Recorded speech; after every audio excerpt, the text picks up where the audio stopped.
The Nintendo Entertainment System, a gaming platform where every game must be great because they all bear that Nintendo seal of quality, right? Well, no. No doubt you know that the NES has its fair share of awful games. Games that would make even a grown man rage. But what if I told you that you could play improved versions of some of the NES's most terrible games? You see, some clever hackers have modified some of these games to make them more enjoyable than the originals without drastically changing the gameplay. So let's talk about my top 5 bad NES games that hackers have improved, starting with... Now, I remember seeing Ghostbusters for the Commodore 64 and was surprised when it appeared on the NES. In it, you play as the generic Ghostbusters, no Peter, Ray, Egon, or Winston here, driving around the city catching ghosts and taking them back to the firehouse.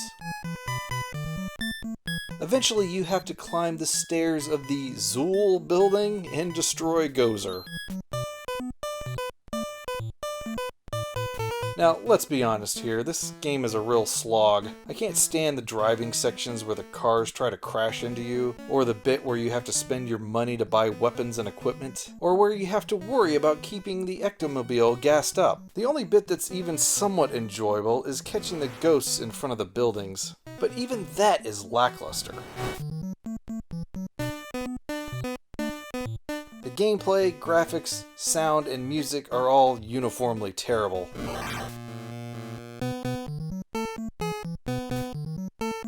The improved hack of the game that I want to talk about today is by NES Rocks, and it's called Ghostbusters Remastered. It's a pretty dramatic change, starting with the opening voice.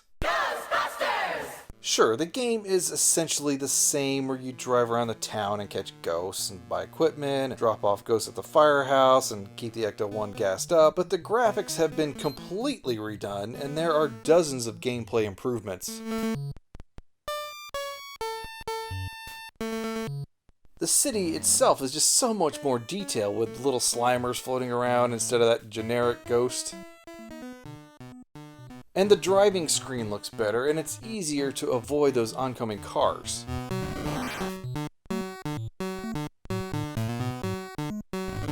One thing that's noticeably different is that you have to earn money by catching ghosts with the Ecto-1 before you can visit any buildings. However, there is an easy mode that gives you $10,000 to start. When you do finally go on that first call, you will be blown away by the graphical improvements of the building and of the individual ghosts that you have to catch. One thing that they didn't improve, however, seems to be the music. It's that same catchy tune from the original game.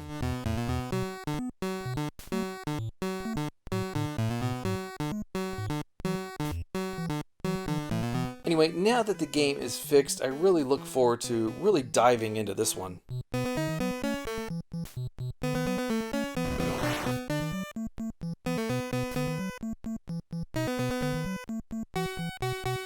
Next, let's talk about one of my favorite movies of all time that has been turned into one of my least favorite games of all time, and that would be Back to the Future.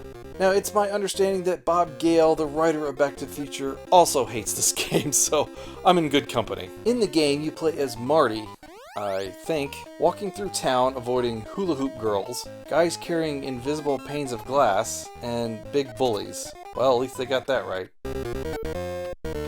But the biggest nuisance are the bees. Remember the bee attack in the movie? Anyway, you have to collect the clocks so that your picture doesn't fade away. Touching anything in this town is instant death. Or at least I think it's death. So anyway, just avoid everything. You can get a bowling ball to attack your enemies and a skateboard if you want to die quicker. Seriously, this makes you zoom around so fast that it actually makes it harder to avoid enemies. Once you do this street stage 4 times, I think, you get to go to Lou's Cafe, and here you have to throw milkshakes at the bullies to stop them from advancing. It's tricky because there's really no way to tell what plane that you're on. A little indicator on the ground would have been nice. There are also other stages to this game, but they're so hard to get to. There's the school section where you have to block the advances of Lorraine. the dance where Marty catches musical notes with his guitar, and the DeLorean where you have to reach 88 miles an hour to go back to the future. You know, as far as I'm concerned, those stages might as well be myths because I've never seen them with my own eyes. Now the hack I'm using here is called Back to the Future Enhanced from Hack and Save Dave, and it has a few improvements. First is the title screen, which shows the DeLorean from Back to the Future 2? Well, it's better than the original game anyways. The music is slowed down and less annoying.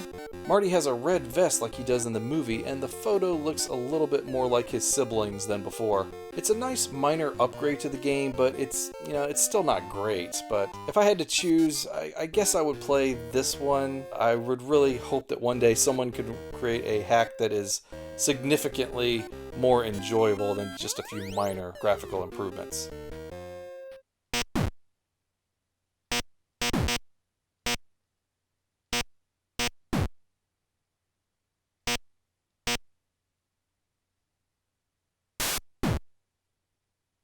Next, let's talk about Double Dragon 3, a game that has such a high difficulty level, you'll be lucky to get past the first stage. Of course, it's the sequel to the original Double Dragon games where you play as Billy or Jimmy Lee, or is it Bimmy? Anyway, after coming back from the dead in the second game, Marion has been kidnapped again and you have to rescue her. Along the way you must search for the 3 sacred stones that I always thought maybe they were the Sankara stones from Indiana Jones and the Temple of Doom. You have the standard punch and kicks of previous games, and I like some of the moves that you can pull off, like bashing them on the head, jump flipping them to the edge of the screen, and the spinning twirl that knocks both enemies out. You can also hit them with bottles and knives just like in the other games. Another unique thing about this game is that you can press select and choose to fight as a different character.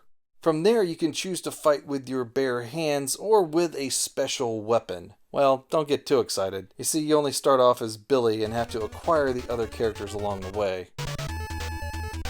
Now the enemies are incredibly tough. They will get you on either side and start pummeling the heck out of you.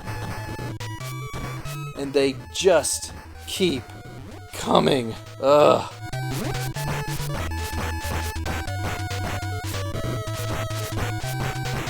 Honestly, it gets kind of boring endlessly fighting these guys on one large area. It would be nice if they broke it up more often. So with just one life to start and brutally tough enemies, it's not likely you're gonna get very far, and that makes this game less than fun.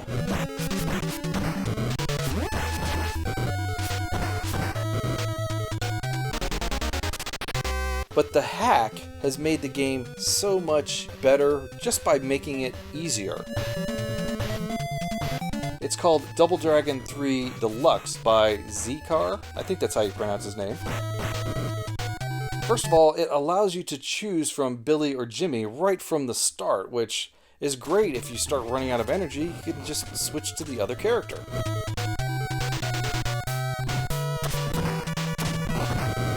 That means you have 2 lives instead of 1 to start with, and allows you to switch to the other character if you're running low on energy. Also, enemy characters are a bit weaker, and your characters are slightly stronger and have way more health. And that's really all this game needed in order to be fun again. Now I can see parts of the game that I have never seen before, and I might even make it to the end.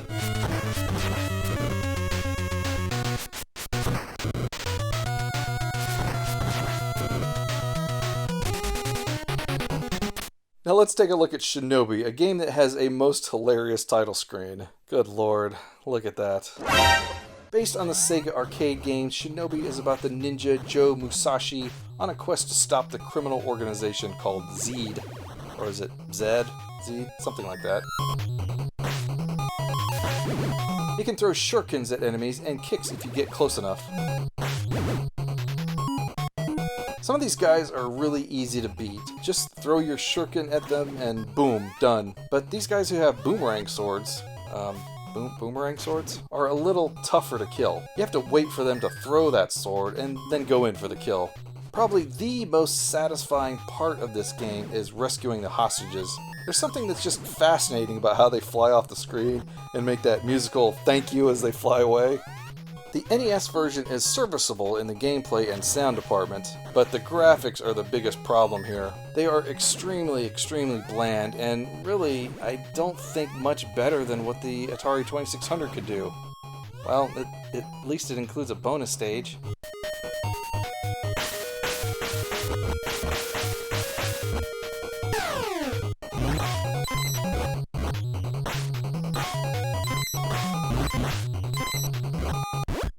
So the hack that I found for this game is called Shinobi Arcade by the Jabu, and it significantly improves the graphics of the game. The in-game graphics really stand out, and that alone is enough to improve the game dramatically. You'll see more detailed backgrounds, an altered beast sign on the walls, better character animation, better colors, a return of the Spider-Man enemy, and much more. This one really looks great.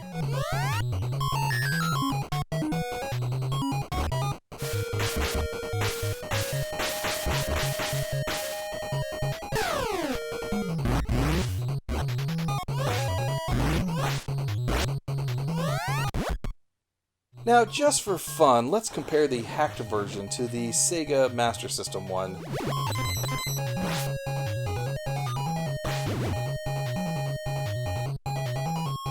I don't know, it looks like the NES has the better graphics now. Sorry, Sega.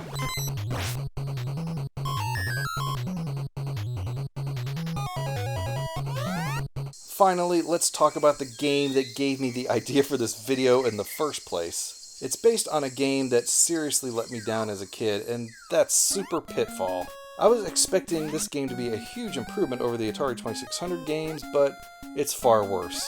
Far worse. In it, you play as, Pitfall Harry with a mustache and a pith helmet? I don't know, I always imagined Pitfall Harry looking more like Alan Quartermain and less like Lou Costello. Anyway, this game is apparently based on Pitfall 2: The Lost Caverns. You explore the caves searching for your niece Rhonda and pet lion Quickclaw, treasures, and, bullets? So the enemies are frogs and scorpions, spiders, bats, condors, snakes, fish, and more stuff, I guess. Touching any of these brings you to a fate worse than death, because now you have to wait 8 seconds before you can get back into the game.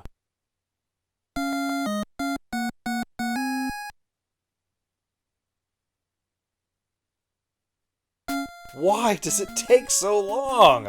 I mean, seriously, why do I want to wait 8 seconds to play this game? I don't. That's 8 seconds of my life I could have back doing something else. The dull and uninspired graphics are a glitchy mess. I mean, I seriously think a 4-year-old could do better than this. It's just the same boring tiles repeated over and over. Harry's walk animation is a ridiculous 2 frames, and sometimes when he jumps, the screen scrolls awkwardly.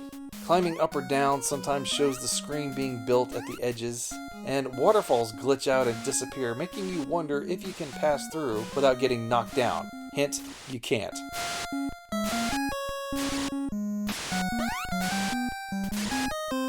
Now let's look at the hack called Super Pitfall 30th Anniversary by NES Rocks. The first thing you're going to notice is the incredible graphics. Harry has a much nicer walk cycle, and the tiles are far more detailed, and they're actual background graphics. I mean, check that out. There's even like little plants and stuff growing on the ground. It's fantastic. The music is also much improved and is the same as the Atari 2600 Pitfall cartridge.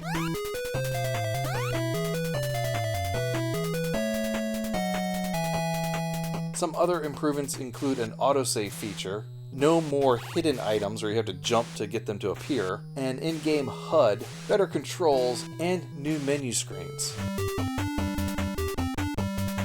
You can even do like a sound test and play some of the different songs. And also see your progress if you're interested to know how much you have left of the game to play.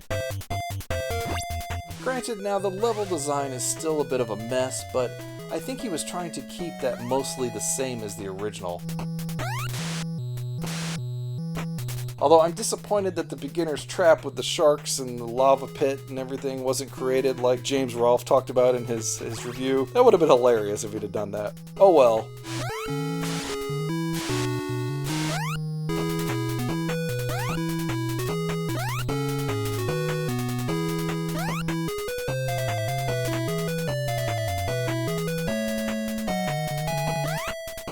Alright, so that's my list of hacks that have improved the original game without changing it all that drastically. So what do you think of these improvements? Are they worthwhile? Do you know of any better ones? If so, let me know down in the comments. In a future video, I'll demonstrate how to apply these ROM hacks, so make sure you're subscribed and click the bell icon for notifications. Thanks for watching, and we'll see you again soon. Take care, everybody.